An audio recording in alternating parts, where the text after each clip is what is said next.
Welcome to انٹیلیکچوئلز avenue. آج ہم Thomas Hardy کے novel the return of the NATO کی بک 5 کو ڈسکس کریں گے، جس کا نام ہے دا ڈسکوری۔ پریویس لیکچرز میں ہم اس کی فرسٹ 4 بکس کو ڈسکس کر چکے ہیں۔ ان لیکچرز کا لنک ڈسکرپشن باکس میں موجود ہے۔ بک 5 اس ناول کی لاسٹ بک ہے، جس کا نام ہے دا ڈسکوری۔ اس کے فرسٹ چیپٹر کا نام ہے Wherefore is light given to him that is in misery۔ Mrs you bright کی ڈیتھ کے 3 ماہ بعد کلم اپنی ماں کو یاد کر کے بہت زیادہ پریشان ہوتا ہے۔ اس کے علاوہ ٹامیسن بھی 2 ماہ بعد ڈلیوری کے پروسیس سے گزرنے والی ہے۔ کلم کو جب اس بات کا پتہ چلتا ہے کہ جب اس کی ماں آخری مرتبہ اس کے گھر آئی تھی تو یوسٹیشیا نے دروازہ نہیں کھولا تھا۔ چیپٹر 2 کا نام ہے A lurid light breaks in upon our darkened understanding۔ کلم مختلف لوگوں سے اس بات کی تصدیق بھی کر لیتا ہے کہ کیا واقعتاً اس کی ماں اس کے گھر آئی تھی اور یوسٹیشیا نے دروازہ نہیں کھولا تھا۔ اسے اس بات کا لوگ یقین دلا دیتے ہیں کہ اس کی ماں کو دور کرنے میں اس کی بیوی کا بہت بڑا ہاتھ تھا۔ چیپٹر 3 کا نام ہے Eustacia dresses herself on a black morning. Clym گھر آتے ہی یوسٹیشیا پر بہت زیادہ ناراضگی کا اظہار کرتا ہے کہ اس نے اس کی ماں کے ساتھ ایسا سلوک کیوں کیا تھا، اور وہ یوسٹیشیا کو اپنی ماں کی مرڈرر ڈکلیئر کر دیتا ہے کہ اگر وہ دروازہ کھول دیتی اور مسز یو برائٹ اس کے گھر سے واپس نہ جاتی تو شاید سانپ کے ڈسنے کی وجہ سے اس کی ڈیتھ نہ ہوتی، اور وہ اسے کہتا ہے کہ وہ جتنی مرضی معذرت کر لے وہ اس کے گناہ کو کبھی بھی معاف نہیں کرے گا۔ یوسٹیشیا اسے صفائی دینے کی کوشش کرتی ہے لیکن کلم اس کی کوئی بات نہیں سنتا۔ اس دوران کلم کو اس بات کا بھی پتہ چلتا ہے کہ ٹامیسن کے ہاں ایک بیٹی پیدا ہوئی ہے اور انہوں نے اس کا نام یوسٹیشیا کلیمنٹن رکھا ہے۔ چیپٹر 4 کا نام ہے the administration of a half forgotten one.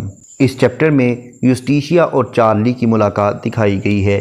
Chapter 5 کا نام ہے an old move inadvertently repeated۔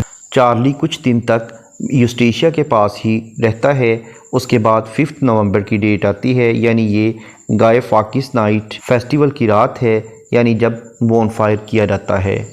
Charlie یوسٹیشیا کو امپریس کرنے کے لیے ایک بہت بڑے بون فائر کو ارینج کرتا ہے۔ اسے دیکھ کر اس کا گرینڈ فادر یعنی کیپٹن وائی بھی بہت خوش ہوتا ہے۔ اس کے بعد ولڈیو دوبارہ یوسٹیشیا سے ملتا ہے اور یہاں سے بھاگنے کا پلان کرتے ہیں۔ یوسٹیشیا اسے کہتی ہے کہ وہ رات کے وقت 8 بجے اسے بھاگنے کا سگنل دے گی۔ چیپٹر 6 کا نام ہے Thomasin argues with her cousin and he writes a letter. اس دوران کلم بھی یوسٹیشیا سے بہت زیادہ نفرت کرنے لگ جاتا ہے اور وہ اس سے علیحدگی کا سوچتا ہے، اور وہ یہ بات ٹامیسن سے بھی ڈسکس کر دیتا ہے۔ اس بات کا سن کر ٹامیسن کو بہت دکھ ہوتا ہے۔ اس کے علاوہ ٹامیسن کلم کو یہ بھی بتاتی ہے کہ اب ولڈیو اس میں بالکل بھی دلچسپی نہیں لیتا اور اکثر گھر سے باہر ہی رہتا ہے۔ جب ولڈیو گھر آتا ہے اور ٹامیسن اس سے اکثر اس کے باہر رہنے کی وجہ پوچھتی ہے تو وہ اس بات کو ٹال دیتا ہے۔ چیپٹر 7 کا نام ہے دا نائٹ آف دا 6 نومبر۔ جونی بیمار ہو جاتا ہے جس کا الزام یوسٹیشیا پر لگتا ہے۔ سوزن ننسچ کہتی ہے کہ یوسٹیشیا نے ہی اس کے بیٹے پر جادو کیا ہے۔ اس دوران یوسٹیشیا بھی گھر سے بھاگنے کا پروگرام بنا لیتی ہے۔ یوسٹیشیا ڈیمن کے ساتھ گھر سے بھاگ جاتی ہے۔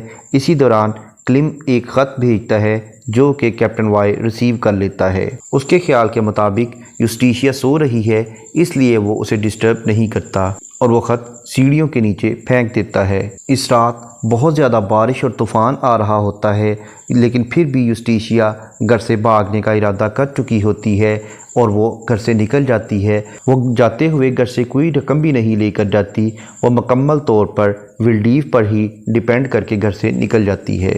چیپٹر 8 کا نام ہے رین ڈارکنیس اینڈ اینکشیس وانڈررز۔ کلم اپنے گھر پر بیٹھا انتظار کر رہا ہوتا ہے کہ یوسٹیشیا خط پڑھ کے واپس اس کے پاس آئے گی، لیکن اس کی بجائے ٹامیسن اس کے پاس اپنی بچی کو لے کر آ جاتی ہے اور وہ اسے بتاتی ہے کہ اس کا ہسبینڈ یعنی ولڈیو گھر پر موجود نہیں ہے، شاید وہ یوسٹیشیا کے ساتھ بھاگ گیا ہے۔ کلم اس بات کی کوئی پریشانی نہیں لیتا۔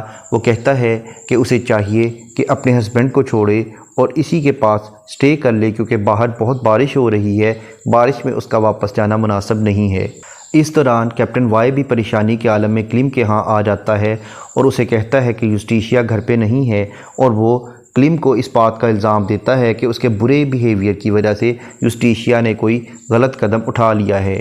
جب کلم کو اس بات کا یقین ہو جاتا ہے کہ یوسٹیشیا گھر سے بھاگ گئی ہے تو وہ اس کی تلاش میں باہر نکل جاتا ہے۔ ٹامسن پریشانی کے عالم میں ڈگوری وین کے پاس جاتی ہے اور اسے ہیلپ کے لیے کہتی ہے کہ وہ ولڈیو اور یوسٹیشیا کو ڈھونڈنے میں اس کی مدد کرے۔ آخر کار وہ دونوں ڈھونڈتے ہوئے یوسٹیشیا اور ولڈیو کے پاس پہنچ جاتے ہیں۔ چیپٹر نمبر 9 کا نام ہے sites and sounds draw the Wanderers together. بارش کی وجہ سے تالاب میں بہت زیادہ پانی جمع ہو جاتا ہے اور یوسٹیشیا اس میں ڈوب جاتی ہے۔ اس دوران ولڈیو اور کلم دونوں اسے بچانے کی کوشش کرتے ہیں۔ اس موقع پر ڈگوری وین بھی وہاں پر پہنچ جاتا ہے۔ جب وہ انہیں بچانے کی کوشش کرتا ہے تو وہ یہ دیکھ کر حیران ہو جاتا ہے کہ یوسٹیشیا اور ولڈیو کی ڈیتھ ہو چکی ہے اور صرف کلم ہی باقی بچا ہے۔ اس سے سب کو یقین ہو جاتا ہے کہ یوسٹیشیا ولڈیو کے ساتھ گھر سے بھاگ چکی تھی۔ اس دوران چارلی بھی وہاں پہنچ جاتا ہے اور سب لوگ یوسٹیشیا اور ولڈیو کی ڈیڈ باڈیز کو دیکھتے ہیں۔ یہاں پر یہ ناول کمپلیٹ ہوا۔ اس کے بعد اگر ہم اس ناول کے تھیمز کو دیکھیں تو اس میں انسان اور نیچرل ورلڈ کو کمپیئر کیا گیا ہے۔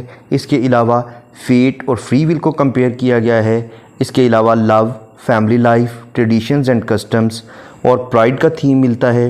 اس کے علاوہ dissatisfaction, guilt and blame اور آئسولیشن یعنی تنہائی کا تھیم ملتا ہے۔ یہاں پر یہ ناول کمپلیٹ ہوا۔ ان تمام لیکچرز کو ڈیٹیل میں سمجھنے کے لیے اسی چینل یعنی انٹیلیکچوئلز ایوینیو پر ریٹرن آف دا نیٹو یا ٹامس ہارڈی کی پلے لسٹس کو وزٹ کریں، جن کا لنک ڈسکرپشن باکس میں موجود ہے۔ Thank you for attending all these lectures.